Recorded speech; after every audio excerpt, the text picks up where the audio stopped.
CRPF pensioners forum Kottayam ജില്ലാ കൂട്ടായ്മയും കുടുംബ സംഗമവും ഞായറാഴ്ച തലകത്ത് നടന്നു. സംസ്ഥാന വൈസ് പ്രസിഡന്റ് വിജയകുമാരൻ നായർ യോഗം ഉദ്ഘാടനം ചെയ്തു. കോട്ടയം ജില്ലാ പ്രസിഡന്റ് തോമസ് വർഗീസ് അധ്യക്ഷനായിരുന്നു. സംഘടനാ സംസ്ഥാന ജനറൽ സെക്രട്ടറി ജോർജ് CB മുഖ്യപ്രഭാഷണം നടത്തി. സംഘടനാ നേതാക്കളായ MU Mathai, KJ Satyapal, George Joseph തുടങ്ങിയവർ പ്രസംഗിച്ചു.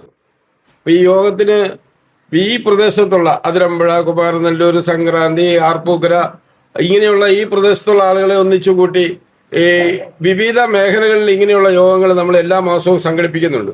ഈ വരുന്ന ഇലക്ഷനോട് കൂടി, അതായത് സൈനികർക്ക് ഒരു നീതി, അർദ്ധ സൈനികർക്ക് വേറൊരു നീതി, കാന്റീനിൽ സൈനികർ എന്ന് പറയുന്ന ആർമി, നേവി, എയർഫോഴ്സുകാർക്കെല്ലാം വാറ്റ് ഫ്രീ, അവർക്ക് ടാക്സ് കുറവ്, അതിൻ്റെ 3 ഇരട്ടിയാണ് ടാക്സ് അർദ്ധ സൈനികരോട് മേടിക്കുന്ന ഈ ഗവൺമെന്റ്.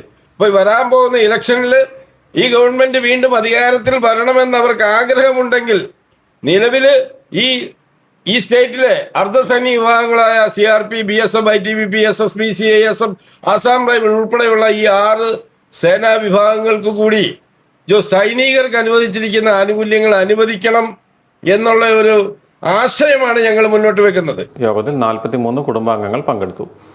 അർദ്ധസൈനികരോട് കേരള സർക്കാരിന്റെ അവഗണന അവസാനിപ്പിക്കുക, സെൻട്രൽ പോലീസ് ക്യാന്റീൻ നികുതി ഇളവുകൾ സൈനികർക്ക് സമാനമായി നിജപ്പെടുത്തുക എന്നീ ആവശ്യങ്ങളാണ് CRPF പെൻഷനേഴ്സ് ഫോറം ഉന്നയിക്കുന്നത്.